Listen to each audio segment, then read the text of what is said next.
and welcome to another episode of Asexualize, my asexual life. This is supposed to be for education about asexuality, all things asexual, and I share my asexual life journey in order to help you in yours. If you haven't already subscribed, hit that great big subscribe button right here, right now. Please hit that bell icon so you get notified of this new video.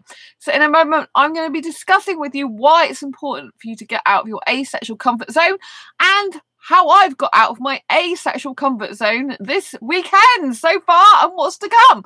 So if you don't know who I am Sandra Bowie, author of this awesome Asexual Perspectives book out on Amazon. Apparently my connection, it says, is unstable, so I hope you can hear me. Oh, I'll come back to life now. Right, so this weekend I'm getting out of my asexual comfort zone Friday, Saturday and Sunday. So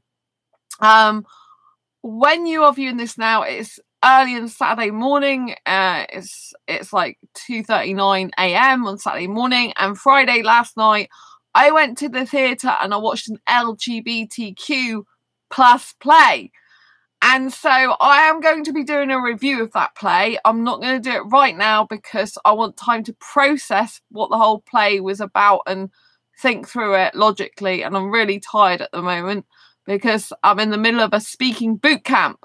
So first of all, I got invited by an asexual friend to come to this LGBTQ play. It was out of my comfort zone because usually if I go to the theatre, I go to watch musicals. I'm not used to watching plays. I don't think I've watched a play since I was at school. And so I wasn't sure whether to go because it wasn't what I would usually in the past have thought would be my thing, right? But I have changed and I do want to change more and develop and grow myself into a better version of me. And I do want to try new things this year. I think it's really important to try new things and get out of my comfort zone, and great things can happen when you get out of your comfort zone, right? So this is why it's so important to get out of your comfort zone. So when I went to this play, it was absolutely amazing. I am going to tell you about it in a review very soon in a separate episode, but I wanted to tell you what's really fantastic, and I was really happy that they included the word asexual in there. Now at the end, after the play had finished, there was a Q&A session with the writer of the play, the director, a couple of members of the cast and some other people behind the scenes. And it was very interesting, a lot of trans and non-binary people there. And I posed a question in front of a live theatre audience at the very end to the person who wrote the play, saying I was really happy they included the word asexual in the play. But what other representation are you going to be doing for asexuals in the future? Because I said that, you know, asexuals tend to feel left out of the asexual community. So what can, you know, what's going to happen going forward with that, with representation? And she didn't really have a specific answer for that, other than she said, oh, maybe start a writing group. And then I said, well, I am a writer and I write books for asexuals. So I've been helping asexuals for 5 years now. And I said, there is real life stories in that. And I told her about my Asexual Perspectives book. And she's like, oh, where can people get that? And so basically what happened is, on the Q&A session, I ended up saying, because she allowed me to, saying what the name of my book is, Asexual Perspectives, 47 Asexual Stories. I said they're real life stories in the book across the globe and across the asexual spectrum.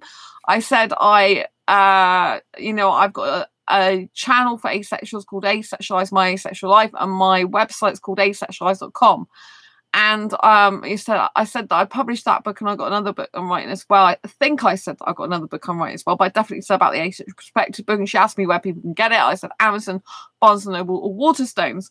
And so she allowed me to plug my book, and this bit was filmed. And so this bit is likely to reach a lot more people. So, and afterwards that, I was the last person to ask a question. As some people were leaving, I went and gave them my business card, my Asexualize Academy business card, asexualize.com card, because I thought it was very, very important if she wants help in the future, you know, for asexual representation, that I can help in that way, you know. And she then started saying they have workshops and would I be interested in helping with those? And I said I would. So we'll have to see if anything comes of that. because I said, you know, you talked about doing workshops in order to make the play, but did any of those have asexual representation in the actual, you know, in those groups? And she said, no, they didn't. So, you know, in these workshops, she said, no, they didn't, which was nice of her, to be honest. So that's really good. And she said, oh, you know, it's good that you got to promote your book. And I said, oh, and I'm like, oh, yeah. She's like, oh, it's good because it'll cascade down to more people and more people know about it now. It's really good. So I was really pleased she was positive that I said that in front of everyone. But I have to tell you, because I got anxiety, my heart was beating so fast before I asked the question. And I was thinking, Sandra, just don't be scared, because you're good at speaking and you're fine at speaking and you're loud. And everyone, some people would complain they couldn't hear the panelists. I couldn't hear a lot. I was like near the front, and even I had trouble to hear the panelists speaking. So God knows what it was like for people further back. It must have been really difficult to hear, because one guy spoke up and said, we can't hear you. They should have mics on the panelists, but they didn't. They had mics on the actors during the play, but not for the panelists afterwards, which I thought was wrong. They should have done.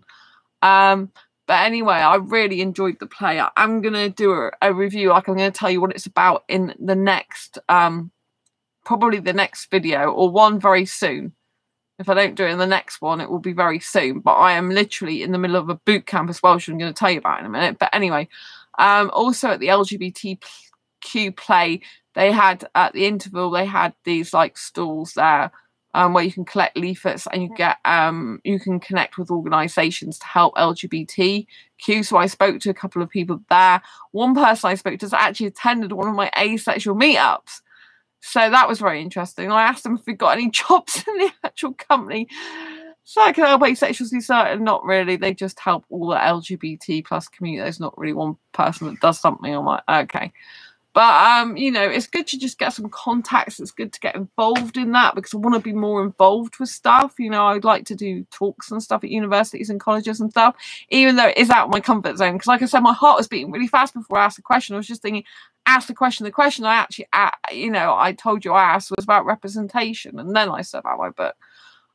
Because the whole play's about based on real life stories they collated. And so, you know, that's why it makes my asexual perspectives books so interesting, right? And so, yeah, the point and the message here is that good things can come from getting out of your comfort zone. If I hadn't got out my comfort zone and gone to the play in the first place and then spoke out, I would not have been able to talk about this channel, talk about my book, say that I help asexuals. I wouldn't have been able to do any of that and network with people and stuff like that. And there was a couple of people behind me and one person further up, and I gave them all, I gave the people that were together behind me, they were friends, so I gave one of business cards. They said they're going to check out this channel, and another person further up, and so I was really pleased about that. I was talking to them in the interval and saying about arousal, that I have grey areas because I get aroused, but I have no sexual attraction, no desire to have sex with anyone. So that was very interesting. I'm there talking about that in the theatre. I'm there saying to these people that, because a girl behind me, she was doing a review of the play for the university like magazine. And she asked me when she found out it was a YouTuber, she asked me my opinion. And I said, oh, I really like the play. And it was really good. It's called The Beating of Hearts. So, and it was really good. And I'm glad they use the word asexual, but I am going to do a full review of what the actual play is about when I do another video. But I wanted to just talk about getting out of your comfort zone, because the whole point is, if I hadn't got out of my comfort zone, none of this would have happened, you know. Now there's more people that are aware of asexuality, more people are aware of this channel, more people are aware of my book, more people are aware, you know, of what I do, and aware of different types of asexuals, you know, because like I said, I was speaking to this guy and girl behind me, and I was literally talking and about, you know, about asexuality and saying that I'm different to I don't quite fit into an asexual box, because like I experience arousal but no sexual attraction. I have sexual behaviour with the way I like to kiss but no sexual attraction. I can kiss for up to 3 hours and never got bored, but I said that's like not normal for any sexuality to be able to kiss that much, because I told them my full label. I like to label myself because there was stuff in the play about labels, and some people like to label themselves, other people don't, basically. And so I like to label myself. I said, well, I'm actually a heteromantic, grey, asexual younger cougar who doesn't like sexual kissing, and I'm a hyper kisser. So that was quite interesting. And then I was explaining that my dancing can be sexual in behaviour, but I have zero sexual attraction. And, you know, the way I like to kiss can be sexual in behaviour, but I have zero sexual attraction. I'm nudity repulsed as well. So, Liam, hi, Sandra, you're so sweet. The world needs people like you. You're a goddess. Oh, that's beautiful. Thank you, Liam. Have you seen my bling bling? My bling bling. Like, this is what I wore to the theatre. So I've got a jacket on like this, and then I got a top on like this. And this is my new haircut as well. And I got black trousers on, but you can't really see them from here. So yeah, blingy blingy. Thank you so much. And so yeah, I'm really pleased you said that. And so yeah, I got out of my comfort zone, watched this play. Like I said, I will do full like review of the actual play. I'll tell you what the story is about, but I don't want to do this at the moment because I'm really tired. Because I'm doing speaker boot camp as well. So Friday, Saturday, starting now on Saturday and Sunday. Speaker boot camp. So a speaking boot camp, I should say. So speaking boot camp, basically, it means I'm learning how to get speaking gigs, if you want to call it speaking gigs, public speaking, you know, online and offline, how you can get paid speaking gigs and also get some, you know, like gigs that are you're not having a fee for, but I want to get speaking gigs that paid for and long term, you know, because I have to have sustainability. You can't live off fresh air. Do you know what I mean? And so yeah, I'm doing the speaking boot camp. I paid for it. The guy who's organising it, I've been friends with for years, so he offered me a really good deal to do it, and it's something I do want to do more of, because obviously I was a speaker at the UK Asexuality conference in 2018, but I would like to do more public speaking, because I think that's where my forte lies. I mean, I'm so chatty on this channel all the time, do you know what I mean? But because I do have anxiety, I still, you know, it's still a bit fearful, you know, I still have to push through some boundaries there.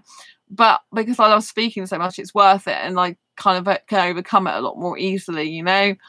But yeah, so the speaking boot camp. So I started doing this. Boot camp was on all day yesterday from 3 p.m. UK. It's based in Canada. It's 3 p.m. UK time, and then midnight. And then Liam, you'd be a great public speaker, Sandra. Oh, thank you. Mwah! Lots of love to you. I really appreciate that. Thank you. Yeah, I kind of feel I was born to be a public speaker, you know, because I'm just that type of person that does like talking, and I can ad lib. Like, you notice that majority of time I don't have a script when I'm talking. I don't write stuff down that I'm going to talk about. I just think I'm going to talk about this. Thank you for the thumbs up. Lots of love.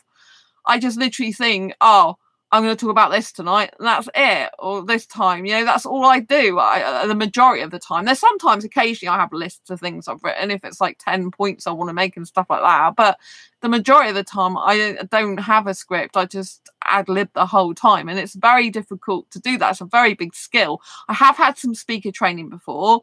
The guy called Andy Harrington, I've been to his weekend speaker training, but this boot camp is very different. So Andy Harrington's been on the O2 Arena. I've bought his book, bought one of his really high-level courses, and I went to his speaking boot camp, and I've done, well, his wasn't called a speaking boot camp, I don't think. His was called something, it was a speaking weekend, basically. But anyway, it was good. I went on that, but this speaking boot camp is actually called this week. It's like, I think it's called Speaking Boot Camp. Speaker or Speaking Boot Camp. And anyway, it's really good. I've been taking notes. It's like here. Anyway, so yes. So I love the idea of public speaking. I want to learn it more. So with the Andy Harrington, when I did his weekend course, it was really good. But there's kind of like a lot of nitty gritty stuff I don't know. So I bought the speaker boot camp, and it's for 3 days. So yesterday it was on from it's based in Canada, but I have to convert it to UK time. So it's from 3 p.m. to midnight. So I spent 2 hours doing it before I went to meet my friend to have food before the play. And then when I got back from the play, it was just after, when I finally sat down, it was like 11:05 at night. So I spent nearly another hour watching it. But it's been all day, but I had to go because I had to go to the play. You talk from your heart, your large heart. Oh, that's really sweet, Liam. Lots of love. You talk from your large heart. Yeah, thank you. I'm going to agree with you on that because I do talk very authentically. Like, I don't make up stuff. You know what I mean? Just to get an audience, but I do have lots of life stories to tell because I have been through quite a lot of trauma. The one benefit, if you like, of going through a lot of trauma is you do have a lot to talk about. If you want to call some benefits. So, yeah. So, the speaking boot camp is on, now we're on Saturday. It's like nearly 3 a.m. While I'm live here. And, you know, and I've got the speaking boot camp again today. It's from 3 p.m. to 10:30, meant to be 10:30 or 11 tonight, so it's finishing like an hour and a half or an hour earlier. Hi Elroy. Oh, hi from Arizona. Oh, hello, lots of love. Hello, hi from Arizona. That's lovely, thank you. And so, yeah, so the speaking boot camp's back on today from 3 p.m. till 10:30, but they might stay a little bit longer till like 11. And then tomorrow on Sunday, it's meant to be on from 3 p.m. to about 9:30, 10. So it's like, but it's a long day. Do you know what I mean? So I'm really looking forward to that. But yeah, so I missed quite a lot of good stuff today. I know I did. But tomorrow, there's a speaker on about how to get a #1 best-selling book. So this is partly why I've done it, because it's connected to books, because it's how to sell more books, and it's also how to get speaking gigs from books, because obviously I'm still working on my Asexual Guide to Sex book. I've got the Asexual Perspectives one out. I'm still you know, that was published before. Thank you for the thumbs up. Asexual Guide to Sex I'm still working on, and I've got to do things differently with the Asexual Guide to Sex book, because, you know, I need to sell more copies and I need to reach a bigger audience, because that book is really going to change history, because people are going to actually see, you know, like feel, well, I would say feel the difference between how asexuals think and feel about sex, rather than just all the stereotypes and stuff and all the, you know, like, there's a lot of people that don't believe asexuality is real, and there's people that stereotype asexuals, and there's a lot of myths and misconceptions, and anyway, the book just sorts it all out basically. But the book, the Asexual Guide to Sex book, you can feel the difference and see the difference and hear, you know, like, it's like I think the book's like an experience. That's all I can say. So when I read the other people's stories in the book, it's like you're going into their minds and you're feeling what they're feeling. But my part of the book that I'm still writing is taking a long time, because I've gone much more in depth into relationships. So no longer is it just an Asexual Guide to Sex. It's a lot of stuff about relationships and how to have healthy relationships, and how to recognize your part, if you have a partner, how to recognize their love language, and, you know, how things affect them, like attachment styles. And oh my gosh, I've literally gone into, like, this Asexual Guide to Sex is like the be all and end all of guide. Do you know what I mean? It's like an all-in-one guide. And I'm like, I'm blown away about how much I put in it. I didn't intend to put this much into it. But as it's progressed, it's kind of like got a life of its own. And it's like, oh, well, you've got to do this now. You've got to do that now, to make it the most comprehensive guide I can. Because it's a book that I wished I'd had when I was 16. And I was asked, or rather pressurized, to have sex for the first time ever in my life. And I wished I'd had the book I'm creating now. I wished I'd had that back then. It would have helped me so much. But all I can do is finish the book, you know, but I'm still adding content. But it's very, it requires a lot of focus, because obviously with sex, it's a non-fiction book for a start. So obviously you've got reality there, right? It's not like you make up fiction, it's reality. And having to deal with topic of sex is very difficult because obviously I'm asexual. I'm personally sex repulsed for me these days, but not for other people. But also there's a lot of safety aspects that I'm trying to cover. And I feel a very deep obligation to people's health and safety when they're reading that book. And so that for me is like, I have to get it right. You know, like no book's going to be perfect. It's not going to be a perfect book. There's going to be things that probably people still think I've missed out, or people won't quite, you know, maybe they won't like some of the way it's done. And, you know, but at the end of the day, I'm doing it the best way I know how. And I'm trying to be as objective as I can, which is very difficult as well.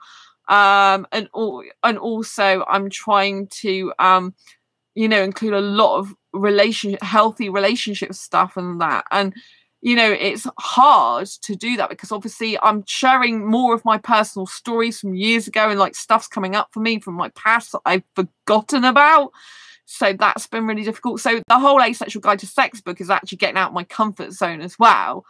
So I'm doing the, you know, I watched the LGBTQ play tonight, last night now. Then I took part in I asked a question to the writer of the play and got to promote my Asexual Perspectives book. She let me promote this. I talked about it anyway, but then she was talking about where can people get it. And so I've made some good connections there, but possibly potential future partnership stuff helping as well. So that's good. And then obviously I've got the speaker boot camp, which again is very different from me. I've attended, like I said, a speaking event before, but this is different. Like Corey Poirier, he's the guy who is like a TEDx speaker. He's done loads of TEDx talks. He's a #1 best-selling author, and I've known him online for a very, very long time. I'm actually in one of his original books, so I'm in this book of his. This is the original version, but he changed the version, so there's a picture of me in here somewhere. And when I'm in this book, I'm trying to see if I can find my picture now, because it's a while ago since I opened this, but I'm in this book and I'm actually near 2 really big entrepreneurs. But this was when he indie published it. And since he's published this under a traditional publishing company, I'm not sure if I'm still in the other copy or not, because I haven't got a copy of the new version, which I might have to get. But anyway, I am in this book. I'm trying to see if I can find me, but I can't remember what page I'm on.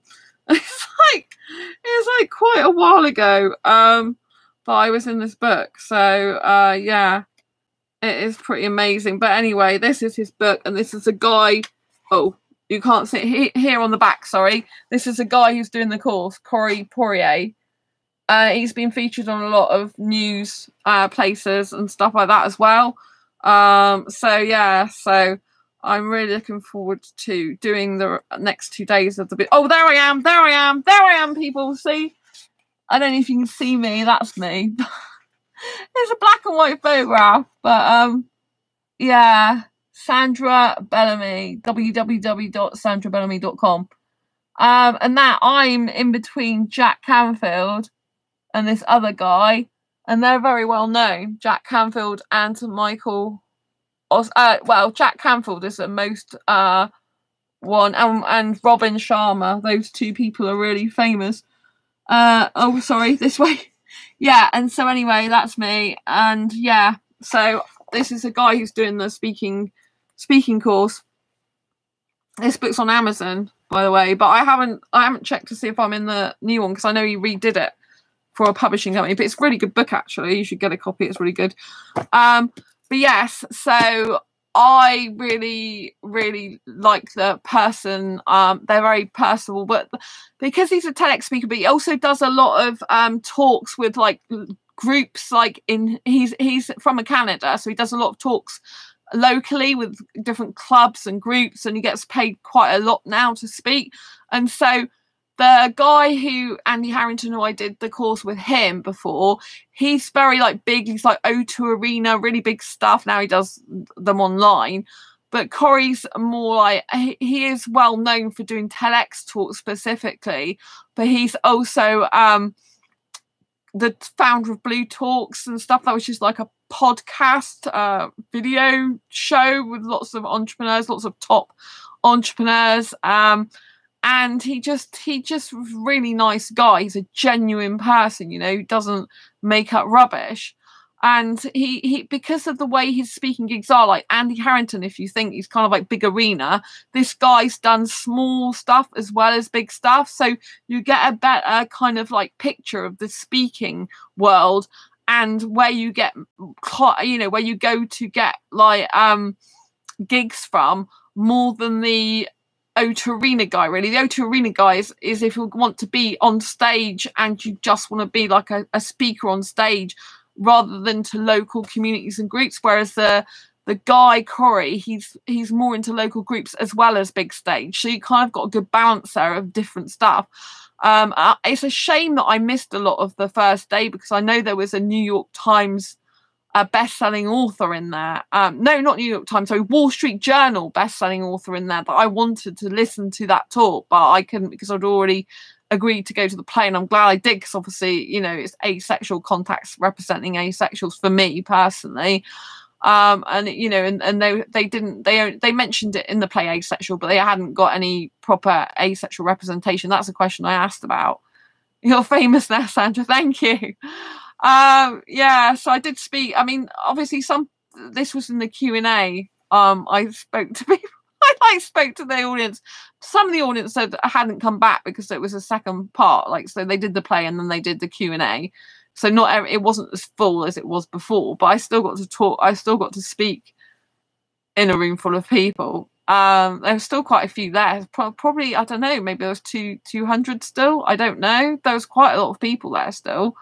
Or maybe it was a bit less than that. But yeah, it was still really good. So yeah, I mean, it's good that I gave my business card, so if she does ever do representation in plays in the future of asexuals, I can, you know, input maybe. There might be, like, she talked about me helping out in workshops, which I'd love to do. So I have to see if anything comes of that. But I was just proud as well that I did actually raise my hand in the Q&A, because my heart was beating really fast.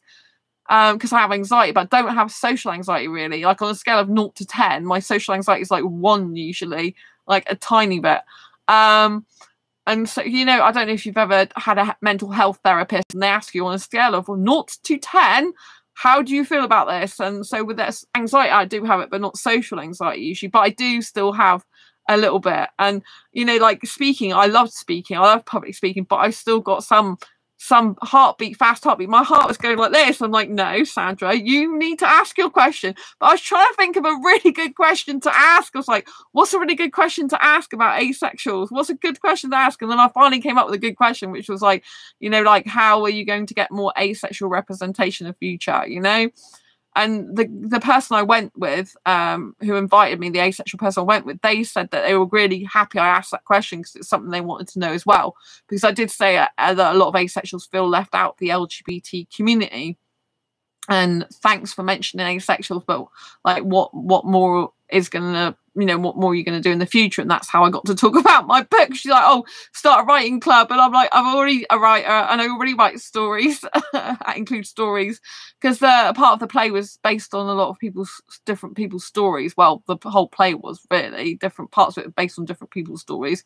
But I am going to do a full review of the play, but I'm just too tired to do it at the moment, because I need time to process the whole story. There's quite a lot happening in it, and you know, I've never been to a play since school. I've only been to musicals and stuff, and I'm good at doing movie reviews because I can remember quite a lot, but I need to go back in my mind and remember it. But because I've got the speaker boot camp going on at the moment, I'm really tired, and you know, I've got to get some sleep and then be up again for that. So I don't know where to do the review as the next video, or to wait till like Monday or something and do it then, when, you know, the boot camp's over. But obviously it's more fresh in my mind at the moment, but at the moment I can't think about that, because I'm quite excited about the boot camp for the next 2 days, because it's really interesting. On the boot camp, for some reason, I'm ending up in the like, where the majority of the coaches are. They're on the Zoom at the top, where the majority of like kind of like the coaches are positioned,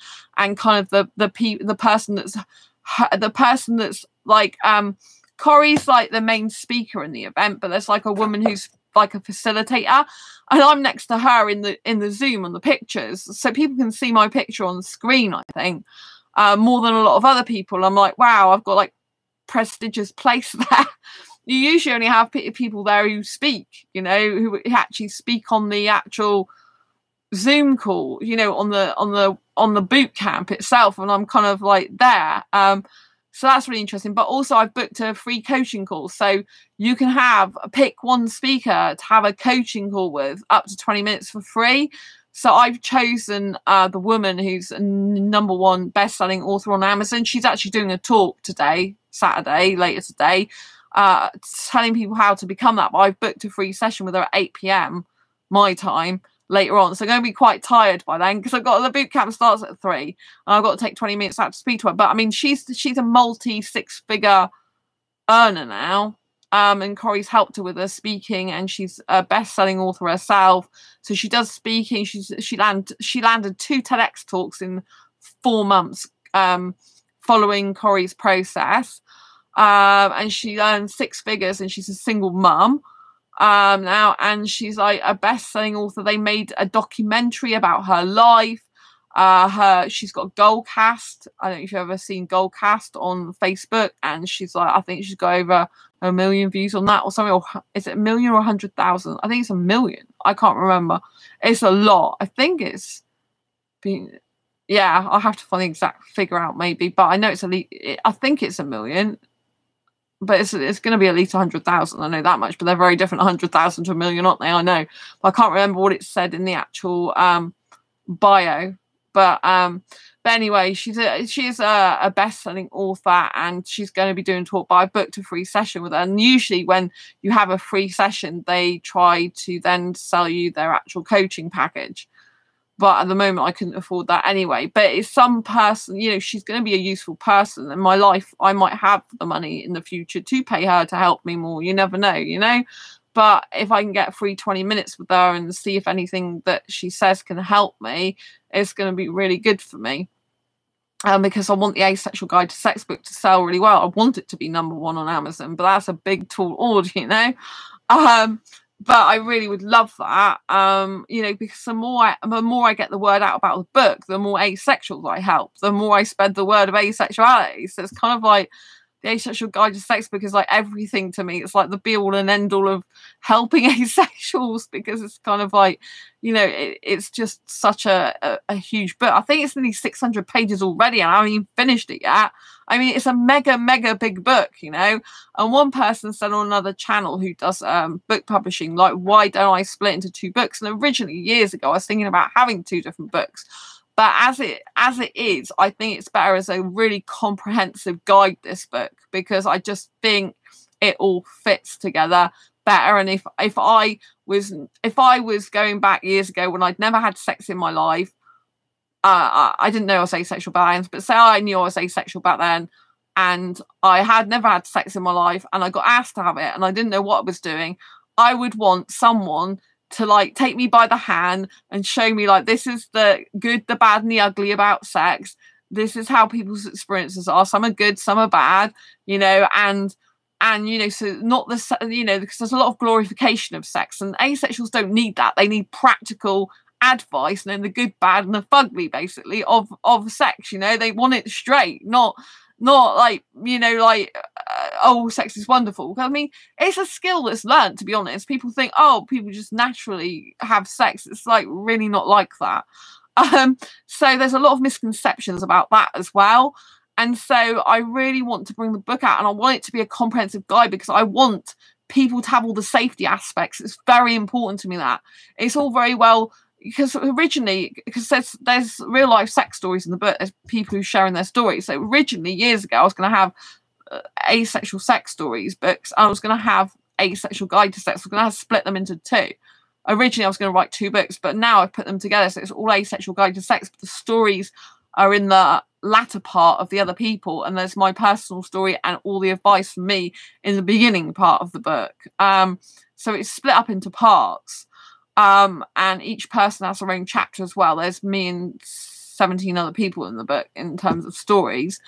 But, you know, to me, it's a comprehensive guide because I don't feel comfortable saying about sex when if I'm not sharing lots of safety aspects.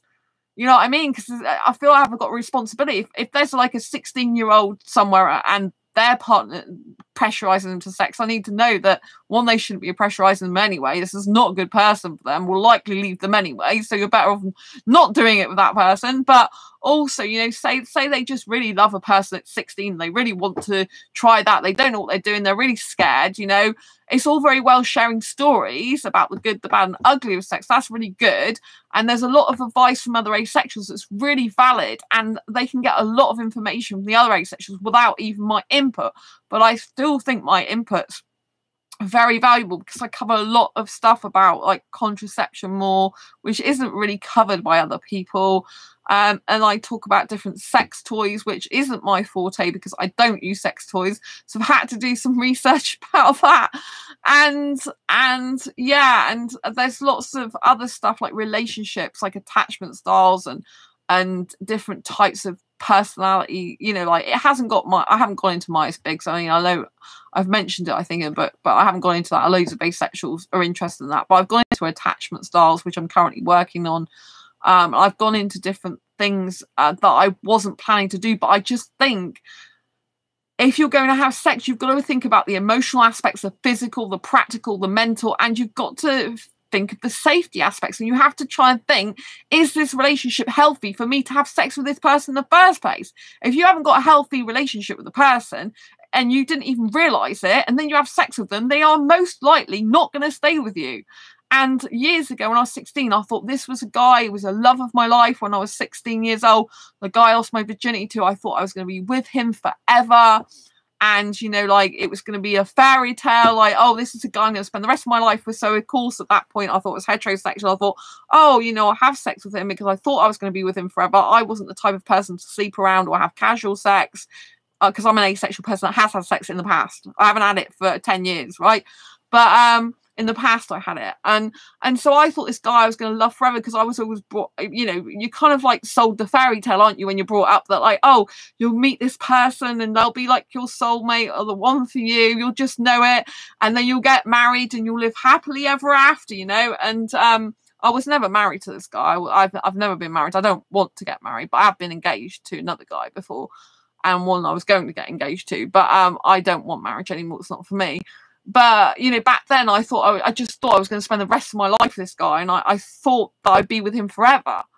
And, you know, even at 16, you know, and you know, it didn't happen like that. 6 months later, he dumped me after he pressurized me into sex, you know. And so it was really dramatic for me. It was a very big thing in my life, big deal. And I just want to make sure that when I'm doing the book, that if there is anyone that's in an unhealthy relationship and being pressurized and they don't realize they're in an unhealthy relationship, I want the book to make them think twice. I want them to think, hang on a minute, I didn't recognize these signs of an unhealthy relationship, but now I'm thinking twice about having sex with this person because I realized that person's not actually very good to me. They've not got much in common with me. They're not really thinking about my needs. They're just kind of thinking of themselves, and they're not actually displaying anything that would suggest we're going to be together long term. And they've not got the same goals as me, and they've not got the same, you know, ideology. And so where are we headed with this relationship? I want to make them think, because there's a lot of times when you are much younger and you're thinking about having sex that you can be persuaded to have sex by someone very easily, especially if you, like, back then I lacked self-love and I really want to be loved, and most people associate sex with love, right? And so therefore automatically you think, well, if you love someone, then it's your duty to have sex with them, or it's what's expected, you know. But I want the book to make people think, those people think, you know, that, and see that maybe the partner they're with actually isn't the right person for them, and they shouldn't be giving their virginity up to this person because really they're not right for them.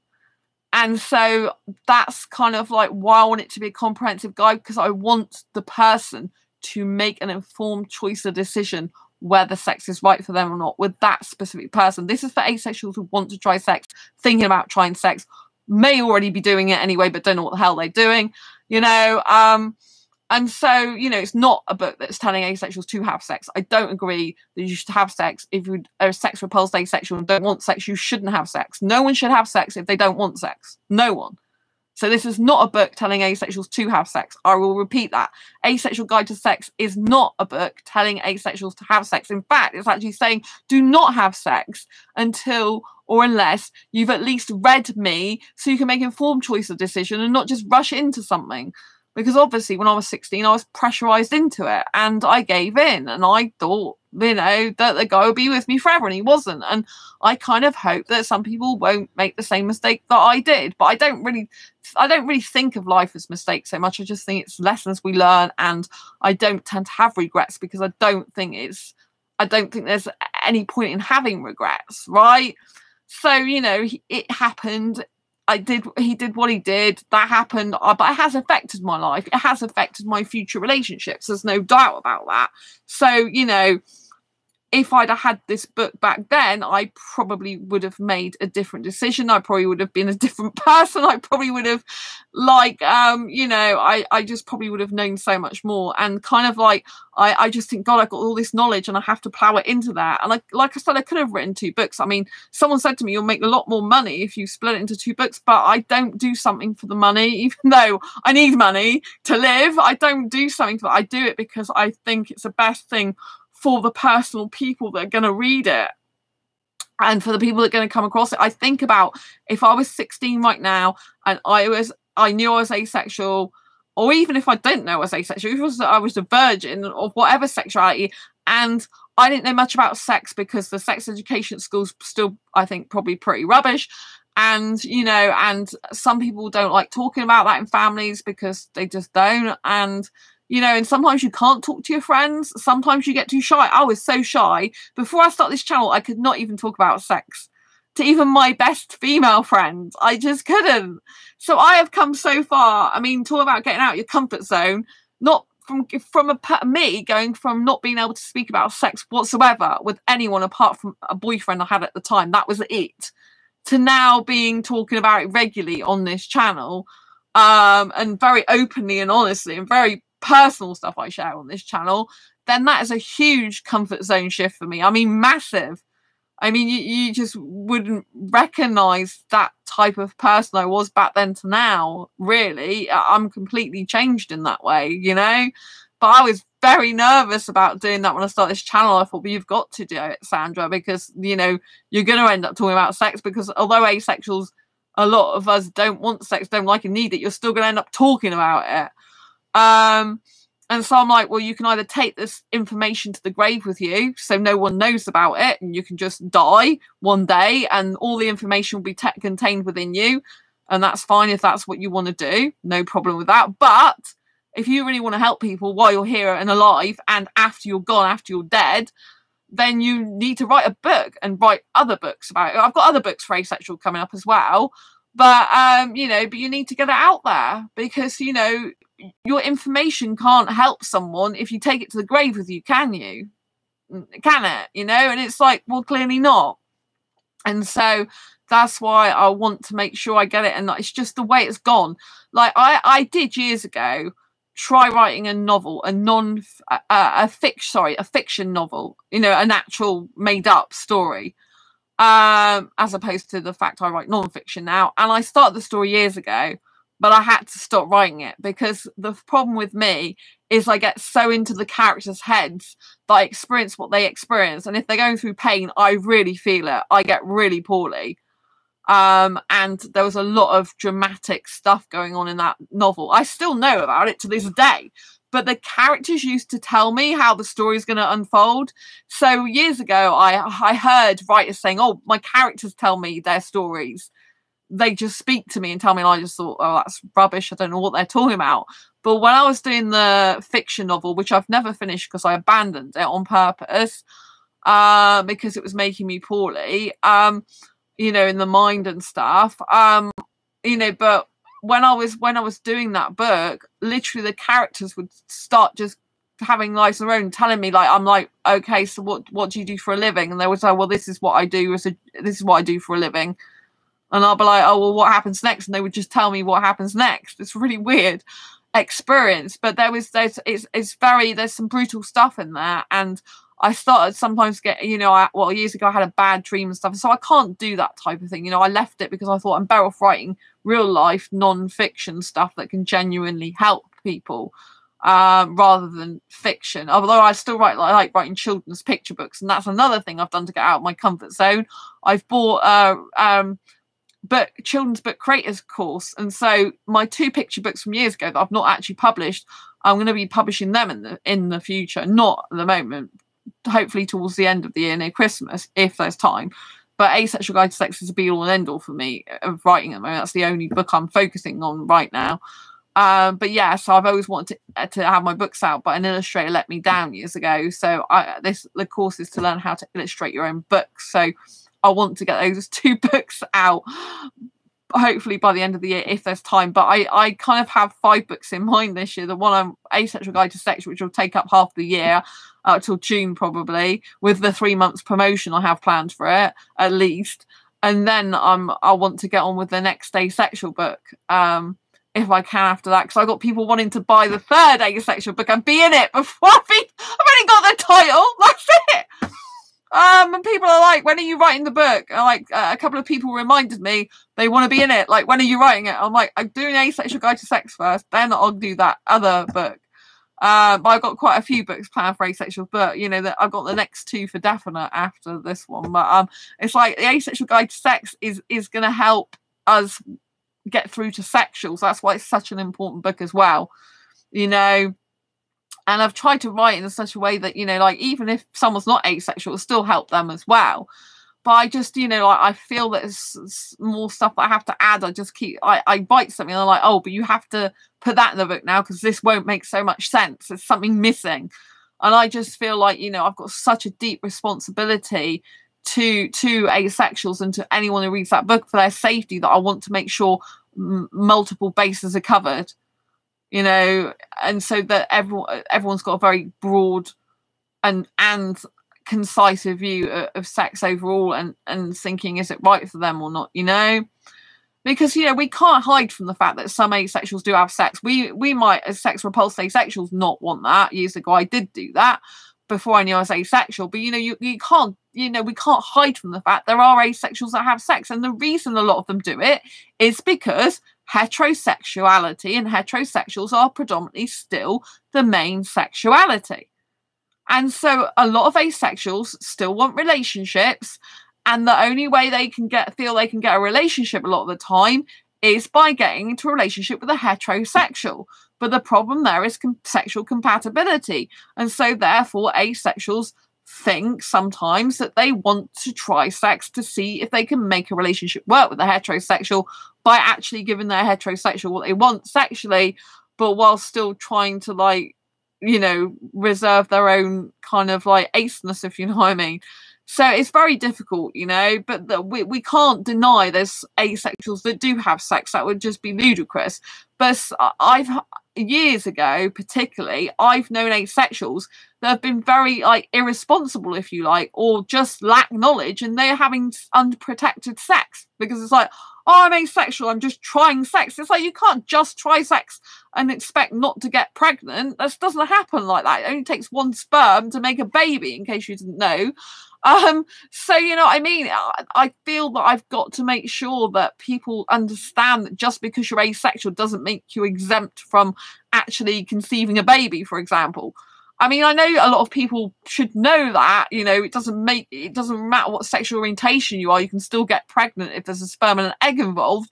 But, you know what I mean? It needs to be said, this stuff, because some people are being irresponsible, or they're just lacking in knowledge. And they, you know, because a lot of asexuals, they don't want to talk to their parents or people if they're not out about being asexual. They don't want to talk about sex. And a lot of people who are younger anyway, they don't want to talk to their parents and siblings or whatever about sex, because it's a very personal thing, you know. And I don't really think there's anything like this book on the market. I really don't. A lot of sex books come from sex coaches who believe sex is a very integral part of a relationship and you need to have sex to make it healthy, which is obviously not what I'm saying in this book. With me, as I'm an asexual dating and relationships coach, I'm saying, you know, like, you don't have to have sex to love. And one of the questions in the book is, what's the difference between love and sex, you know, and how, you know, I go into depth about how do you know someone loves you and doesn't just want you for sex. That's a question I ask the other asexuals in the book. So there's so many questions that I know that asexuals want to know the answer to. And one part of the book, because the stories are split into like two parts as well, because in one part of the book, I added another X amount of questions for the other asexuals to answer. Some did and some didn't want to answer the second set because they'd already answered enough, you know, they felt. So, you know, it's kind of like the book grew even longer like that. So I'm really looking forward to finishing it, but I just know that people keep asking me, like, when are you going to finish it? I'm like, oh, well, it's going to be I have to publish it then, and then I'm still writing content. But as you know, I'm not doing it every single day. So, like, because at the moment, I'm just like, this weekend, I've just got to pretty much focus on the speaker bootcamp. I did do quite a lot of hours. The other day, I did 6 hours before I started doing a stream on here, and then I did another 5 hours, I think, till nearly 5 a.m. in the morning. But it's very intense work, you know, and I'm kind of editing some bits as I go along and checking things and elaborating on things, and it's very, very intense. And so when I do focus work on very hard topic like this, you know, because it's, like I said, it's non-fiction, you got to get your facts right. You know, you got what you're talking about is life changing, because it's not just some made up rubbish. It's something that people can do or not do. You know what I'm saying? It's a lot more harder, I think, when you're writing about sex from actual real life experiences and practicalities. You know, because you've got to cover a lot of stuff. You know, because the whole point is you're kind of responsible for lives. I mean, literally, sex is life and death quite a lot of the time. I mean, so, you know, you got to be very careful. It's, you know, I mean, that's how most of us are born, through sex still. So, you know, I see it as a matter of, you know, people's lives are kind of in my hands in the book. But obviously, it's still up to the person what they do. There's going to be some people that will read my advice and they'll completely ignore it anyway, because that's human nature. Some humans, they have to find out for themselves what's right and what's wrong. They have to, like, go through pain and get hurt. I mean, they don't have to, but, you know, that they need to go through it themselves, because they just won't listen, or they just don't. They need an experience for themselves. Like, I mean, I've been like this, like, sometimes in my own life, you know, like, sometimes you listen to people and they give you really good advice, but maybe you just don't take it. Maybe, like, if you're in a relationship, especially if you love the person, you don't want to give them up a lot of the time, even if they're no good for you. You want to cling on to them. You want to hold on to them. You want to love them forever, even if they're not good for you. You know, I even nowadays find it hard to let go of someone who's no. I can do it quickly, but the pain is still there. The grief is still there, because when you have to give up someone you love, you don't just stop loving them like that if you truly love them, and you grieve. It's like a grieving process. And for me, because I'm a hyper romantic, when I get attached to someone, it doesn't really go away. It doesn't go away instantly, and it can take months, or even, well, with my long-term ex of 8.5 years, it took me 18 months to 2 years to get over him, you know, even though he's very abusive to me. But I had a really, like, I was very, I don't want to say connected to him, but I suppose you could say that. You know, so for me, it takes me a while to get over relationships. And some guys, if they came back in my life, I'd feel exactly the same way about them as I did years ago. And that's why I keep away from guys who are no good for me, because it's like nothing good can come of it. You can't be with someone who's no good for you. However much you love them, you have to just give them up and eventually hope and realize that, you know, you won't always love this person, or you won't always grieve over this person. You know, you'll come to terms with it. You'll be okay. You'll move on. You'll get a better person for you, you know. But when you are loving someone, especially when you are younger and you don't have the other knowledge, you want to make it work. You want to stay with that person no matter what. And you are more susceptible to putting up with abuse, to be quite honest with you, because you don't really know other ways. You lack self-love a lot of the time, because most people are not brought up to really love themselves. wholeheartedly, and to know that, okay, if someone's not good for you, that's fine, just cut them, it's not a problem, you know, you deserve better. You're not really don't really get people go around telling you like that, you know. People don't go around saying, you know, like, you've got all these really good qualities, this person's not treating you very well, you know, you don't need to be with them, because the reason you don't need to be with them is because you're good enough in your own right. You can validate yourself, you can lift yourself up, you know. Don't get involved with someone and stay involved with them if they don't love you in a healthy way, you know. There's people out there that love in a toxic way. You could argue it's not even love at all. It's like ego driven, you know. And some people are definitely ego driven. They're with someone in a relationship because to stroke their ego. Maybe they're with a good looking girl because, you know, what will their friends say? Their friends will say, oh, you're so great because you're with this good looking girl. Or, you know, they feel very lonely and they need validation. I'm not saying people aren't lonely. I'm saying you shouldn't get into a relationship based on the fact you're lonely and want validation. That isn't healthy, right? It doesn't mean to say you can't be lonely, because there are lonely people in the world. But when you get into a relationship because from a need and want, not from what can I bring to this relationship? What can I do to make this person happy? How can I work as a team to forge a future together? If you come from a place of, I'm really sad, I'm really lonely, I need a relationship now to make me feel whole and better, that is a really unhealthy attitude to have, you know? You should be, if you're going to get into a relationship, it should come from a healthier place. But, you know, life is a constant work on yourself. You know, I have work to do even from past relationships. I still have issues to work on myself. You know, it's a never-ending thing you've got to do, is work on yourself. It's not easy. So I'm not perfect, you know. There's things that I need to improve or change or do, you know. But I still, you know, like, I know usually now when someone's no good for me, you know.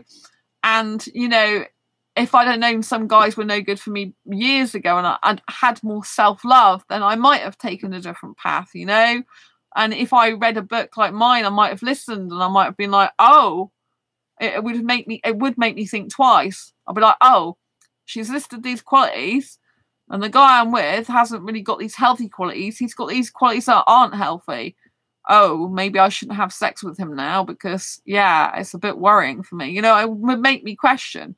And obviously, it might have the opposite. They might read the book and might think, oh, I'm actually with this really good person. Didn't realise how good they are.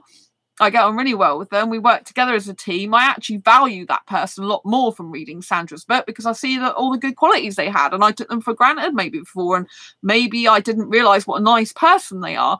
Maybe because I was looking for some short-term excitement that I didn't realise that the person I have with me is like my best friend and my soulmate and really good for me, you know? So, that's, you know, you could think the other way. Oh boy, when you say no good for you, do you mean make you sick? No, I mean emotional abuse. So in terms of no good for you, when you say make you sick, well, for me personally, because I get relationship anxiety, a guy can actually make me physically poorly, as in physically sick, as in not throwing up, but as in anxiety induced to the point where I've got pain and I'm literally got so much pelvic pain and stomach pain that I can barely get off the bed. So you could say that it does make me sick in that way because I have a generalized anxiety disorder.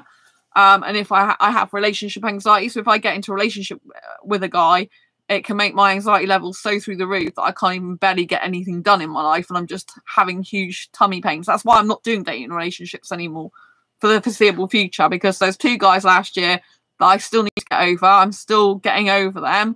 I've stopped doing dating relationships after 7.5 years because I don't want to carry on dating guys that are no good for me. So no guys that are no good for me. Some have been narcissistic, some have been downright abusive. You know, like stuff like emotional abuse. You know, like you know, belittlement, put downs. You know, this is like emotional and mental abuse. When you're with someone and they doing like you know, they're putting you down, they're saying something about you and they're being horrible about you and stuff like that. That's not love. That's control and manipulation, and that's just someone, you know. And I've had guys trying to tell me what to do and stuff like that. Someone, if you're in a loving, caring, committed relationship with someone, you want to work together as a team. You want to be best friends. You want to get on and have a healthy relationship and have open and honest communication about how each other feels. You don't want to be with a person who's telling you what to do, telling you what not to do, telling you, how to live your life and putting you down. Like, for example, putting someone down about their looks, for example, which no one should be doing anyway, And I mean, one of my friends, they have a mental health condition, and their ex, when their ex, they got a partner now, but their ex at the time, who was their boyfriend at the time, said to them, oh, if my parents and family knew you got this condition, they would never let me be with you.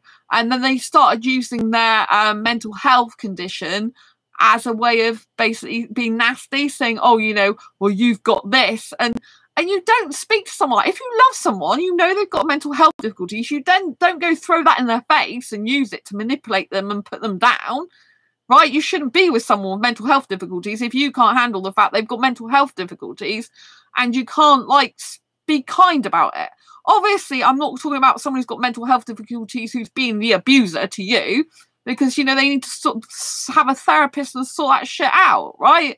But I'm talking about, for example, I've got an anxiety disorder. I tell a guy that when I meet him, I have a generalized anxiety disorder, so I am anxious. So it does mean that a guy's got to understand that, right? And if a guy doesn't understand that and can't help me in the relationship with that, then I can't be with the guy because it's very unhealthy for me. But it's going to take a little bit more work for him to be with someone who's got anxiety, but he might have anxiety himself, But you don't go around putting someone down. Like, people who put someone down, like abusers will be like, say stuff like, oh, you can never get anyone else to love you the way I love you. No one will want you, for example, with this disability or this mental health condition or this way you look or this about you. These are people that are no good for someone. No one should be using your personality or something about you against you. These are people that are nasty, horrible people. They're manipulators and abusers. A lot of the time they're insecure people and they've got so many problems of their own, but they want to, and they don't feel good about themselves and their life, and they want to make you feel like shit and control you because their life's so bad, But it's not on, You shouldn't be like that. You shouldn't ever be having sex with someone who, for example, is demanding sex from you. Someone who's saying, well, if you don't, what happened to me when I was 16, when the guy's like, oh, everyone's doing it, so we should have sex, basically. And I didn't want to lose the guy at the time because I lacked self-love back then. And so, I gave in to him quite easily, probably, as well, So no one should be pressurizing someone into sex. No one should be demanding sex. I got fibromyalgia, that's a disability, and I'm in a fibromyalgia group, well, multiple groups. And one woman's husband was demanding sex from her when she's in so much pain. That's not a loving relationship. And basically, if she doesn't give him sex, he's going to leave her. This is her husband we're talking about. These guys are just disgusting. These type of people disgust me. And there's people in fibromyalgia groups, when you've got fibromyalgia, a lot of the time you can't do much exercise because exercise causes it more problems. A lot of people are bedridden with fibro. I'm not bedridden, but a lot of people are, and people put on weight. And then I'm in the fibro group, predominantly women more than men tend to get fibro, and their husbands are going to leave them because they put on some weight. I mean, that's not love, right? If you love the person, you love the soul of them. I like skinny guys, but the reason I like skinny guys these days is because my ex was 15 stone and he ended up squashing me when I was kissing him. But at the end of the day, if I had a guy who had an amazing personality, I loved him, and he put on weight, I'm not going to go around going, oh, so you put on loads of weight, I'm not going to be with you. Because the guy's 15 stone. He wasn't like that when I met him. I think he was only 12. But because I loved that guy at the time, it's one of my long-term exes. I've had two. This is the first one. Because I loved him, I still was with him. But after that, the guy from 8.5 years, he was very, very skinny. He couldn't put on weight. you know, and a lot of women actually would not be attracted to skinny guys like I am. I don't like muscly guys. I don't like that type of physique. But obviously, there might be a guy that comes along who is the right guy for me. It might be Mr. Muscles. He might go to the gym and work out every day or every other day, and I might end up being with someone like that, you know, because it's the personality and heart and soul of the person, and you know, the goals together and the compatibility. That's what's most important. Liam, how could anyone abuse a sweet person like you? Oh, thank you, Liam. You're amazing. That's so disgusting, using someone's mental health difficulties against them. Those people deserve to be alone. Yeah, exactly. Exactly, you know. I think it is disgusting, very disgusting. You know, and I just think, you know, like, we should have more compassion in the world, you know. There's no reason to be, you know, for people to be abusive and stuff, and there's no reason for people to put people down, you know. It's like I was on a YouTube channel which I was following, but I'm still following it, but I'm not so happy now because the guy's going, oh, about exercise, like, oh, asking a poll question, do you exercise, or do you, or yes or no? Oh, hint, if you say no, I'll not respect you, right? You don't have respect for someone based on whether they exercise or not. You have respect for someone based on the person they are. And if you want to get respect, you should automatically provide respect to other people in the first place anyway. Respect is earned, but also in general, you respect people. You don't go around trampling all over them or putting them down. I thought that was a huge put down. Because I said, well, you know what? I said, well, you know, what about the bit? One thing is, you know, why was anyone value that person's opinion on YouTube?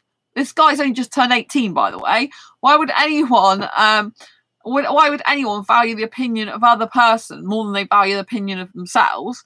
And also, you know, like, why are they being that way? You know, like, it's supposed to be a supportive channel. You know, how's that supportive? And I you know, like, what about people that got disabilities? What about people that, you know, that are injured and stuff like that? Yes, some people still do exercise with injuries and disabilities, but some people, you know, like, even their mental health conditions mean that one day, you know, some days they might not even hardly get out of bed. To go to the toilet might be the only exercise they get because their mental health's that bad. And I just think, you know, there should be more compassion in the world. You know, we shouldn't have these people saying stuff like, oh, I'm not going to respect you if you don't do exercise. I understand that they're trying to say that you need to be healthy in terms of having exercise. And what was really interesting, which I thought I got a comment, because when I left my comments, I got this guy going, oh, an asexual person and someone who's anti-exercise. And I said, actually, I'm not anti-exercise. I said, because I said in yesterday, I did a power walk to the under end of my city in 40 minutes.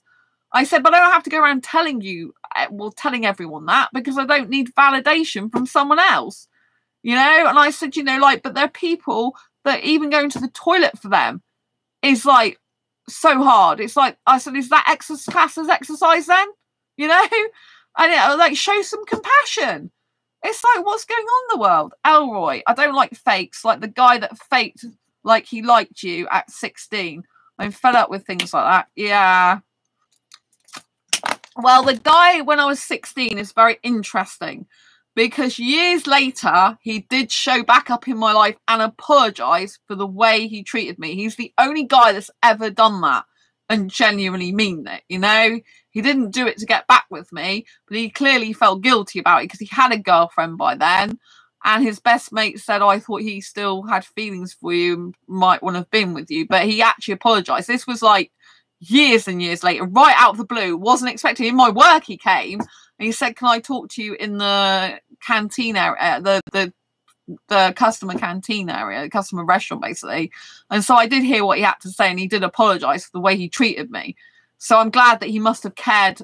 He must have cared somewhat about me, or obviously he felt guilty as well. So it's not just about care, but he must have cared something about me. But he's the only guy that actually apologised, because I've had lots of abuse. I've had lots of abuse, sadly, and most guys have been either abusive towards me or had affairs in the past. So yeah, not very nice, really. But there you go. Yeah. So. Yes, it's not, I haven't had any, me personally, I haven't actually had a good romantic relationship, but I've got really good friends now. My relationships with I got 3 best friends. One of them's left the country now though. So, but I've got very healthy relationships with them. So that's why friendship relationships I'm talking about, not romantic relationships. But because I know what a healthy relationship looks like now because of my experience with them for years, then I then know what a romantic healthy relationship looks like much more, because obviously it's the same type of thing, just obviously with romance you've got romantic feelings and kissing and touching and stuff like that you don't have in or some people like to touch, some people don't, you know, in friendships. So but yeah, he did pressurize me into it. He was a really bad guy, especially at that time. And you know, he shouldn't have done what he did, you know, and he knew that. At least he apologized, which I am glad about, and I've spoke to him since. But I don't, like, he wanted to be Facebook friends with me again. I didn't, because he was actually running the manager of this charity that I used to do work for, and he asked me to go back, and I did actually do charity work for. It wasn't really for him, it was for other people, but he was the one who was the organizer, like the lead on it. So I decided to go back to help the other people, but he was the one in charge of it. And I did actually get in the car with him, and we did actually talk about some stuff. It's very, very weird. This was like, was it 10 years later or something, or 8 years later, 8 or 10 years later? It was very bizarre. It was a really long time later, you know. It might have been longer than that. And so yeah, it was just bizarre. But I'm glad he apologized. I do acknowledge that he apologized. He's got a really good girlfriend for him. I don't have a problem with his girlfriend. His girlfriend's absolutely lovely and down to earth. I think she's welcome to him because I don't want him anyway. But I think they're very well suited. But yeah, he wasn't good. I've wrote about him in my Asexual Guide to Sex book. Obviously, I can't say his name or anything like that and identify him, but I have talked about this in my book and shared some more stuff about this, because there was some stuff that wasn't good as well. But you know, but yes, he wasn't good, like using me like that, having sex with me, dumping me 6 months later. But the worst thing as well is he told me that he'd been looking at women behind my back in the bus stop, this woman, and that seemed to be one of the reasons he split with me. So I've always had issues with guys looking at other women because of that. I hate it, really. And obviously, you know, guys do get attracted to other women, but I find that very difficult to deal with because of that past experience, because I always think that guys are going to go off, guys who look at other women are ultimately going to leave me anyway because of that bad experience, you know. I just don't like it in general, but I'm a hyper romantic that does get attracted to a lot of guys these days. So it's kind of like very ironic or contradictory thing. I don't like the fact that guys like a lot of women, but I unfortunately can't help being attracted to a lot of foreign guys, usually, not usually British actually. So yeah, there's a bit of a discrepancy there. I've kind of got the old me and the new me, and yeah, it's a bit weird. But yes, I'm glad that you stuck up for me, thank you, and said that you're fed up with those type of people. There are a lot of fake guys, unfortunately. There are a lot of guys that are after sex. There are a lot of guys that aren't good. Not everyone's like that though, but there are. It's very difficult because I've got guy friends who are into guys as well, and even they struggle. So it is hard. It's hard to get a healthy person. It's hard to get, you know, like, even if a person's not, you know, no one's perfect, right? We've all got work to do on ourselves, but that's a point. If a guy's working on himself because he knows he's not perfect and he's got lots to learn and there's issues with him that he needs to address in himself and work on himself, that's good. But, you know, it's like half the battle. But when you've got a guy who just thinks there's nothing wrong with him and that everything's everyone else's fault but his, and he's got no responsibility whatsoever, you know, that's not a good guy to be in a relationship with. You know, so, you know, when I said about bad guys, hopefully you know what I'm talking about now. Users, abusers, guys that have affairs. It can be an emotional affair as well. It doesn't have to be physical. You know, I've known guys, asexual guys, that go around flirting with other women. It's one thing to be, I get attracted to loads and loads of guys, right? But if I'm in a relationship, I'm then not going to go around coming on to other guys, you know, being really flirtatious and trying to get with them and stuff like that, you know, and trying to, you know, like some guys are very manipulative. They say things to women in messages. They do little emojis just to get a certain reaction out of them. Like mind manipulation, because obviously I've wised up to it now because I'm a very romantic person, right? So obviously sometimes in the past I've got guys who come in my inbox, they'll purposely, as soon as they know I'm romantic, they'll start saying romantic stuff to me because they know it kind of activates my romanticism, and therefore it puts me in a different state that I'm more there's some psychology here because I learn a lot about psychology. So when you change someone's state, right, you change someone's physiology, you change someone's emotional state, you can change it in certain ways where that person's more open to being manipulated. And it's sad, but it happens. Because I'm wised up to it now, then I know what some people are doing. Whether they're doing it subconsciously or consciously is a different matter. Some people don't do it consciously. They don't realise what they're doing, and others know very well what they're doing. So they will literally, like, for example, start, you know, a stranger will start saying about, you know, like they will start saying, oh, hi, babe, and stuff like that, and speaking like I'm their girlfriend when they've only just met me. And it's like, you know, it's like, since when did I give you permission to speak to me like that? You know, there was a guy that came in my inbox, was it a couple of months ago, that said hi babes, and I just blocked him. You know, it's like, you know, I mean, it's hi baby, I think he said. It's like, do I know you? And if I do, you're under a fake profile, so I don't know you, so bog off, basically. You know what I mean? It's just like, yeah. But I still get a lot of guys in my inbox like thinking that they can have a relationship with me when they've only just come in my inbox. It's like, why do you think I'm so easy to persuade to get into a relationship? And I don't want to be in a relationship with although I like foreign guys, I do not want to get involved with foreign guys again in another country in terms of dating relationships, because it's no good to me.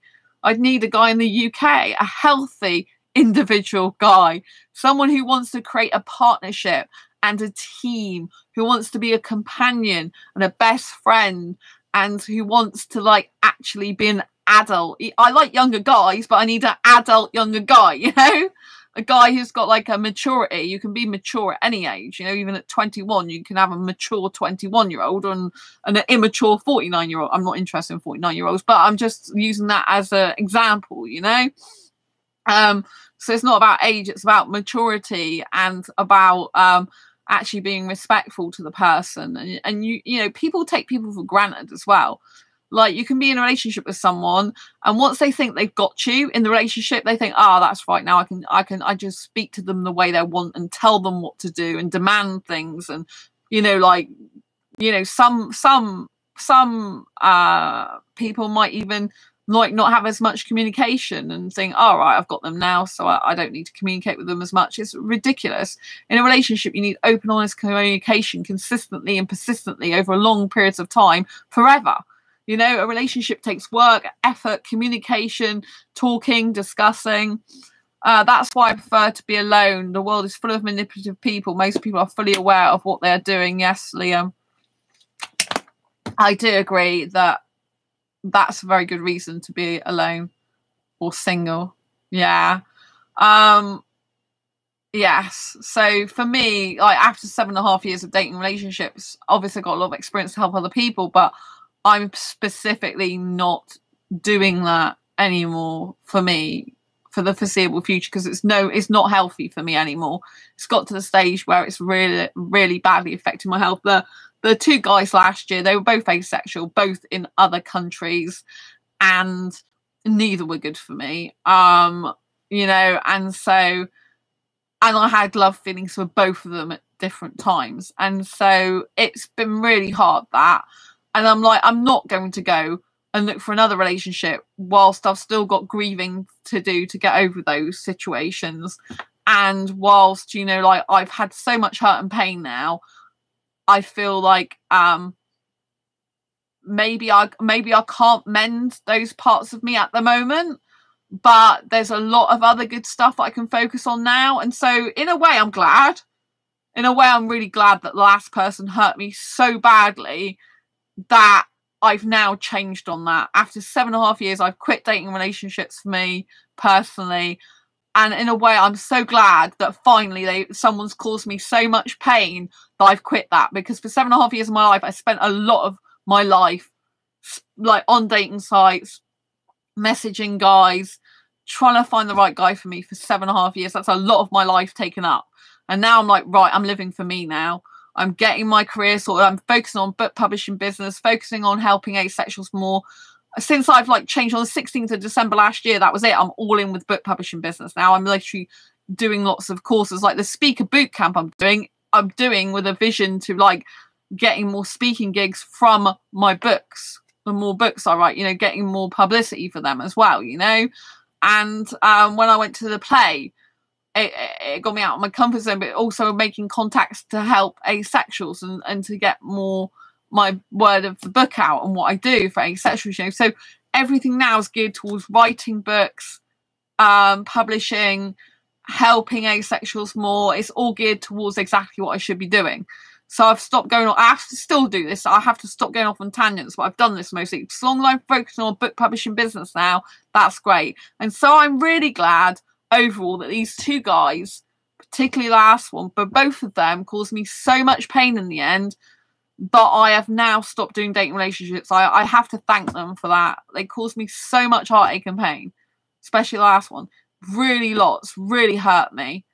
And I'm like, you've caused me that much pain. It's actually physically stopped me now doing that. And I'm so glad about that. I have to say thank you to those people that were horrible some of the time to me and were no good for me. In the end, yeah, because now I can move on in other aspects of my life. I think my heart's going to take some time to heal. I think there's might be work I need to do on myself in that respect. And at the moment, dating relationships not healthy for me anymore. I've decided that because I've got so much relationship anxiety, and the last guy just made that 10 times worse. Even when I was talking to him, I was really used to being anxiety induced, but it just like, I know now that obviously it's over a process of time. It's not just that one person, because I've had relationship anxiety with other guys for a long time. But with the last guy, it's more than anything. So, you know, it's really, really, really harder. And so now it makes me so poorly, I can't even do it anymore. So it's best for me to be single. And going back to what Liam was saying, actually, as a single person, I feel much happier. I feel more confident. Personally, for me, I feel more confident. I feel more powerful as a person. I feel stronger. I feel more emotionally stable. I feel empowered. I feel like I can take on the world as a solo artist of life. I actually feel better out of relationships and dating than I do in them. And it's difficult for me because I'm very romantic. I do want to kiss.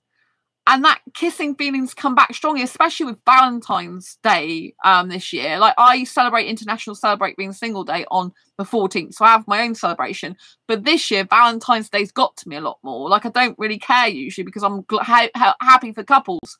But because I haven't kissed in a long time, a guy, and because I love kissing so much, and because I don't have a relationship, it makes me want to kiss a guy now, because I see a lot of foreign guys in the UK. You know, I walk past them and I get instant attraction for them, some of them, and I instantly want to kiss them. It does have this feeling like I really want to kiss. I really want to kiss. And that is very difficult when you're a single person. The romantic side of me and the kissing side of me, and the fact I still believe I've got an asexual Indian soulmate somewhere in the world, and I still believe in true love. All those four things are very difficult when you are wanting to be single and wanting to stay single and not do dating relationships. Those four things do make it harder because they're giving more argument for in the future wanting to be doing relationships and dating again. You know, they're kind of like a pro to doing it, but I don't want to do it. It's too painful for me now, and I'm really happy that I'm not doing it, that now I'm focusing on my book publishing career. I really want to get speaking gigs. I want to do book publishing. I want to write more and more books, because I've seen that in my destiny for years, that I have lots of books that publish to help asexuals and other people, so that when I'm not here anymore, my legacy will live on. My life will be worth living just to help other people in the future, even if you know, I believe in the future more and more people are going to read my books, even when I'm not here. And so for me, being in this lifetime, for me, it's essential that I help other people as much as possible. But I always feel better. I have not met a guy yet in a romantic relationship sense that makes me feel so good and so happy to be with him, that makes me feel relaxed and calm and at peace. You know, and it's very interesting because I read this quote in, I'm still in dating groups, even though I'm not pursuing dating. When there's one guy, an entrepreneur dating group I'm in, and one of the quotes was basically like, it was always about Buddhist philosophy, and it's all about Buddhists say that, you know, when you meet a guy, because it's predominantly women in there, so I think it's talking about guys, when you meet a guy, then who makes you feel like butterflies in your tummy, and it makes you feel like weak at the knees, and it makes you feel jittery, basically, that actually isn't the right person for you. That isn't your soulmate. That's not a person who's right for you. The person who's right for you, your soulmate, will make you feel calm and at peace and not agitated at all. And everything will be very comfortable with them and feel right, basically. And I do agree with that. Using my life experience, I agree with that. And I have not met that person. I have a friend, one of my best friends, I feel so comfortable around that I can be myself no matter what. And I don't have any anxiety or anguish in that way. So I know I've got that with my friend. But in terms of a romantic relationship, I have not met that guy yet. I have not met a guy that makes me feel that way. That makes me feel happy, or, you know, as much as possible. Who I don't feel nervous around. Who I don't get anxiety with. Who I just feel so comfortable and confident with and happy and trust 100%. My best asexual friend I trust 100%. And I feel totally comfortable with them. They've got a partner. We're not super romantically, but you know, like I want that type of feeling in a romantic sense with someone else, obviously. But you know, I haven't found that person, and I would rather stay single than get into a wrong relationship. And I just think now I need to not get into a relationship again for the foreseeable future, or do dating again, because I won't get a good guy for me again, because I'm not healed from the past two guys, and I can't do that to a guy. You know, I can't go. It'd be no good me going into a future with a potential guy when I still have feelings for the other two guys. You know, I need to get rid of those feelings. Eventually, they should dissipate, I think is the right word to use. As time goes on, I should hopefully heal from that. The grief should calm down eventually. And it's really horrible when you love people, guys, in my case, that are no good for you. And I just want to stop it. I just want to stop, like, you know, I want to just stop any love feelings now. It's like you still have love feelings for these guys that are like not even in your life anymore directly. And so it's really weird. But it's like, yes, I need to stop having love feelings for these two guys, but because I'm a hyper romantic, don't work like that with me. Like I can't just stop it.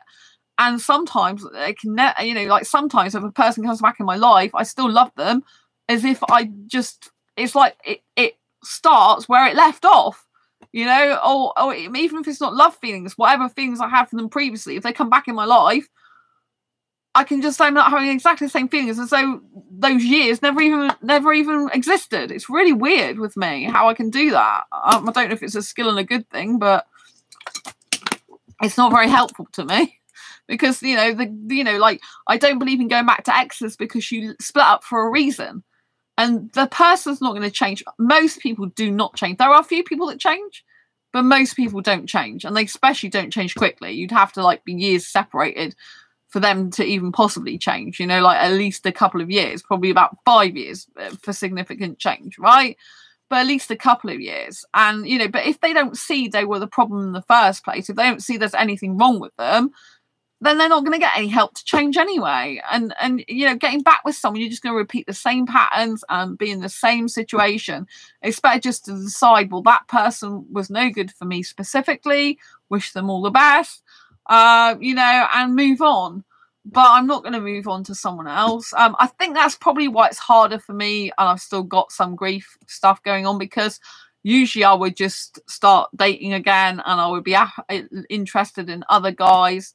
I'm not saying I'm not interested in other guys. I do have guys that I do get interested in, as in, you know, like, oh, wouldn't it be great if they lived in the UK, and they were a right guy for me. You know, like, I am attracted to guys, but it's like, you know what I mean? If, you know, in the past I would have just moved on and started dating and talking to other guys again, but this time I think that's not healthy, because I don't want to do it anymore. I've just had enough, basically. I've really had enough now, and I'm glad about that. Finally, I feel much happier in myself, and better, and I'm not wasting hours searching through guys that don't really give a shit about me and want me for sex, the majority, especially on Facebook dating, you know, and just guys who are no good for me.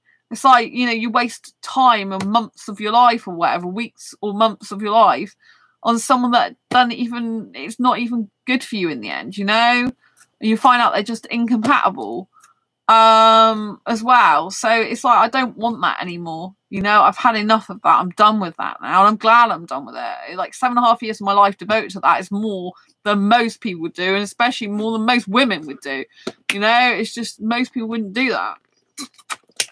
And so, you know, I can say that I was really proactive in that time.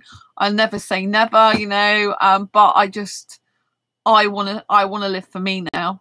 To me, this is a new chapter in my life. I've still got grief going on from the past chapter, but I will get over that eventually. At the end of the day, neither of those guys were compatible or good for me. At the end of the day, I just have to keep telling myself that, like, neither of these guys were any good for you. If they came back into your life now, they still would be no good for you. So it doesn't matter how you feel about them. It doesn't matter any love feelings you have. These guys were no good for you. They're not right for you. Either of them, Sandra. Either of them, you know. But you can't, you know, just because you can have love feelings for someone who's no good for you and not right for you specifically, right? I hope that these guys, both from the experience, like, you know, maybe in the future they find the love of their life and they just treat their new person much, much better than they were treating me, and they just find happiness and love, and good for them, you know? I'm really good at being on my own anyway. I'm very good at being on my own. I feel so much more confident and powerful and strong and happy as a solo artist of life. I feel very, very empowered. Whenever I get into a relationship or dating scenario, I find that I get disempowered, lose some confidence, lose some self-esteem. But I think that's probably because the guys just haven't been good for me. They haven't appreciated me. They've taken me for granted. They haven't really valued me. They haven't really seen my beauty. They don't really see me, do they? And so, you know, I think maybe if it was a different guy, like Shade, wise, block and get away from poisonous, ungrateful people. Exactly, like Shade. Lots of love to you. You know, I did that with both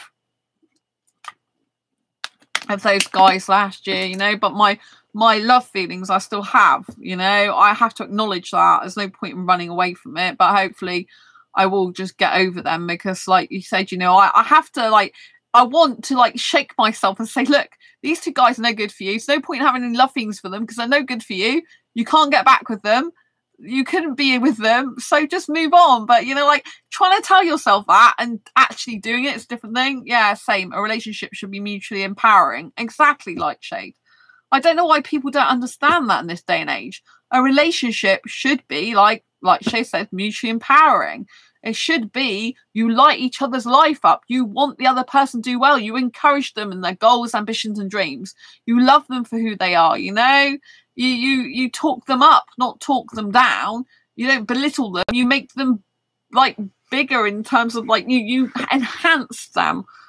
You know, you enhance their feelings about themselves. You make them feel good about themselves. You encourage them in their career. You encourage them in their life and their goals. You encourage them in the relationship with you. You talk nicely to them. Since when have people started speaking to each other badly, you know? It's like, do you really speak to your parents or your mum or your sister or your brother like that? But apparently some do. But, you know, but it should be mutually empowering. You should have someone in your life that's, like, really, like, wanting the best for you in your life. They're not going to be perfect, but they're going to be, like, spurring you on, you know, saying, you know, like, some of my friends, like, one of my best friends, they're like going, oh, you're amazing. I'm so, you know, you're so good at everything you're achieving. You're like, sometimes, you know, my mental health isn't always great. It's a lot better, improved at the moment, which is good. But sometimes, like, I have really days where things aren't good. But, you know, like, even one of my friends will say, you know, like, oh, but you're doing so well. You'll know you're still doing well, and you're trying hard, and you're still accomplishing things even if you're not well. And you know, I've got myself better recently. I've been poorly I had my chest infection for 6 weeks, then I was poorly again. But I've been treating myself for an infection because the doctors couldn't. I've got an appointment on Monday as well, but they couldn't really do anything. But I've been treating myself for an infection with natural products, and it seems to be going all gone because I've got my energy back now, and stuff like this. Because this is like 4 a.m. in the morning, 4:11 to be precise, when I'm talking now live.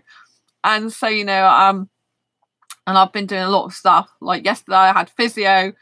Then I had the boot camp for 2 hours. Then I had the play for a while, and then I came back and wanted the boot camp again. I was like, you know, so I've done a lot of stuff. But yeah, a relationship should be very empowering. You should have someone who's a cheerleader to you. That's why you should be a cheerleader to yourself, but you should have someone who is a cheerleader to you.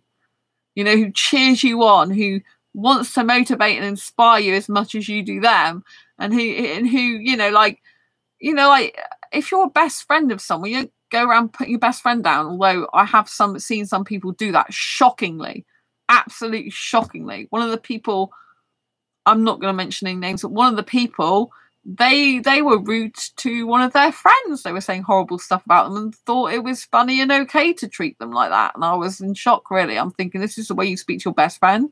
Probably no wonder the way they end up speaking to me wasn't good, is it? But you know, like, relationships should be based on trust and respect and love. And it should be based on positive emotions as much as possible, and very honest, open communication. And for a person to love someone in their entirety, their body, their mind, their soul, their spirit, you know, their personality, their intelligence. Much love, Sandra. Oh, thank you for the big hug. Lots of love to you. Yeah. So I'm probably going to go, because I've got to get ready for the speaker boot camp later today as well. Go in a minute. All right. I told my childhood crush I was asexual. Oh, Elroy. Oh, bless you. Oh, so what did they say? I'm intrigued now. Before you'll sign off, what did they say? Did they crush you back or not? I don't get crushes. That's what's so weird. I'm asexual. It's not weird for me, but I guess in the asexual community, I don't get crushes. I've never had a crush in my life. I just, because I've got no platonic attraction for people whatsoever. I'm only attracted to guys. I just literally jump from, like, met you to having romantic or aesthetic attraction, and then love feelings sometimes, you know. So it's kind of like annoying, but there you go. So I just don't have the platonic thing. That's why I think it's harder for me to. Yes, you're talking so much wisdom. Oh, thank you. Like, Shade, I really appreciate you being here. Thank you. So, you know, it's kind of like I have to deal with hyper-romanticism as well, which is not exactly great, but I have to deal with that.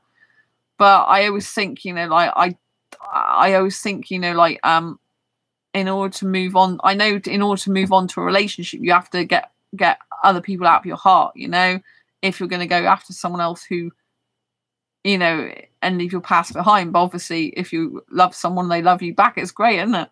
Elroy, I got no response, but she liked and respected me for it. It was a research for her. Oh, really? Wow. That's really nice. I am glad you had the courage to tell your childhood crush you're asexual. That's really important, because a lot of people haven't got that courage. With me, if I like a guy, I'll just usually outrightly say it.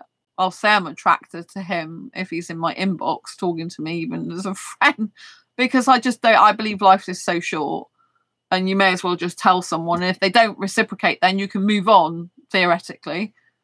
You know, I think that's what's harder as well. If you've ended up loving someone who's loved you back, but they're toxic for you, but they still reciprocate those love feelings in some way, even if it's not a healthy love, I think that it's harder to detach from someone. Like, if I get attached to someone a bit, but they don't reciprocate any feelings for me, it's a lot easier for me to detach from them because there's no reciprocated connection. So therefore the connection's not as strong because they're not reciprocating anything back to me. But I think, you know, if you have someone who does reciprocate things back for you and then maybe you end up not being compatible, then that's kind of much harder, I think, you know. So I think you just have to take your time. But I think it's really good for people to tell and express their feelings for someone else and be brave enough to do that, because it takes vulnerability, you know. I still have that ability. I don't have a problem with expressing love or feelings for someone, but, you know, I don't want to go around having like love for anyone but my friends at the moment. I don't want to, you know, I've got enough to cope. I need to get over those 2 guys from last year, and I really want to. And I'm thinking, you're in February now and you're still not over them, but I just have to learn to go with the process. But if I look at it logically, it's like neither of those guys were good for me. Neither of those were right for me. I couldn't get back with either of them, because if I did, they would be bad for me again. And it'd be very unhealthy for me. And so, you know, it's like, why do you even have, what's the even point in having these feelings? But you can't, you know, you just like, you got to, you know, you've got to catch up with yourself. Sometimes you know what you've got to do, but you just can't do it, because when feelings and emotions are involved, and it's a grieving process, you have to go through the process. It's a process, you know, and it can take a long time, you know. Some people, I know some people do still love their childhood sweethearts, even though they can't be together.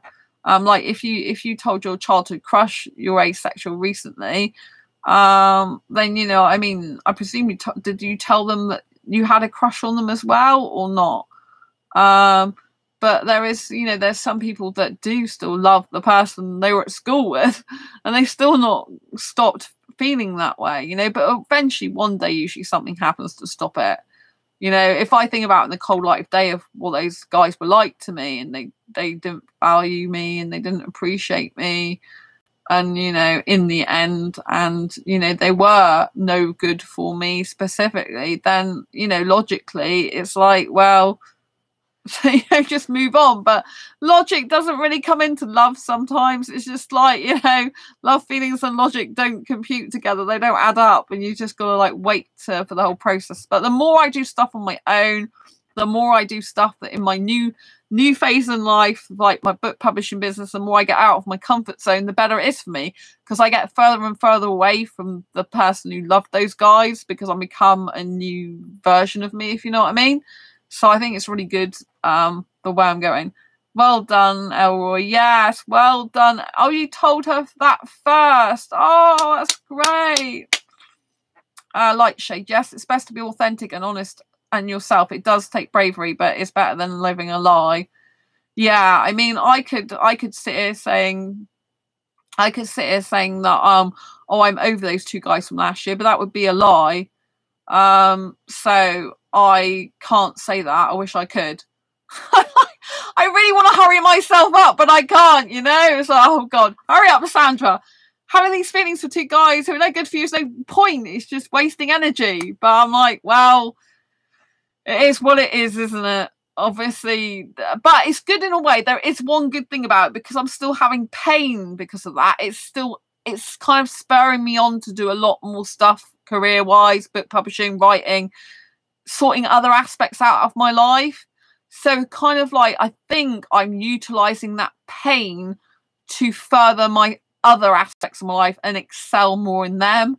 And that is a really good thing that I'm proud of, you know, because it's kind of using a difficult situation, difficult and hard emotions to my advantage, and using it in a good positive way rather than just dwelling on it negatively, you know. So there are benefits to it. It's like, really, because I've got so much pain in that last situation specifically, I'm now doing much better in what I'm focusing on. It's like I feel that I'm actually getting back to being the true me at last after all these years, and I'm going in the right direction of what I want to do with book publishing, you know, and being a writer and author and helping asexuals more. I feel like I'm more comfortable and confident in that now, and I feel like I'm just focused on book publishing rather than other stuff where I was focusing before. I was looking at drop shipping, fulfillment by Amazon, eBay store, affiliate marketing. I've been looking at so much stuff. I'm not saying not going to do any of that in the future. Probably a lot of it I won't. But affiliate marketing is still a good thing to do. I did get some success with that actually, and I have sold a bit on eBay. But and I still, I've got stuff for sale on Facebook Marketplace, Vinted. I'm very good at selling on those. But while she's trying to sell one item on Facebook Marketplace, you could have been offline writing stuff for a book. So I think a bit differently now. It's more better to spend my time productively on book writing and editing and that lot, rather than other stuff, distractions basically. Since the 16th of December last year, I'm all in with book publishing, which is a different mindset shift, because I was previously thinking about being an author and writer, which I am with my own publishing company, which is great, but I wasn't thinking so much of author, writer, publisher, promoter, and manager of a business, book publishing business. So my mind's shifted now. And so now I'm much more geared towards what can I learn about the book publishing industry? What can I learn more about Amazon publishing? What can I learn more about marketing with books? Everything's to do with books now. And now my soul's much better. I'm much more in tune with myself. I'm exactly where I need to be now, apart from I want to sell more books and write more books. But, that'll come with time. But I'm learning so much stuff. There's so much about the book publishing industry that I haven't actually learned before. That even since before Christmas, I've been learning it. I'm like, oh my God, there's just so much to learn now. I feel like I've been in kind of like a daze or something for years. It's like, where have you been? Like, yes, Sandra, I know how that feels. So I'm trying to focus forward at the moment as well, trying to do positive things to help myself. Progress feels good. Yay! Yay! Well done, Lightshade. That's really good. Elroy's had success, Lightshade's had success, and also Liam saying how beneficial it is being single. I have to agree with him on that. So yeah, this is really good. There's a lot of positive stuff in this chat tonight. I'm loving it.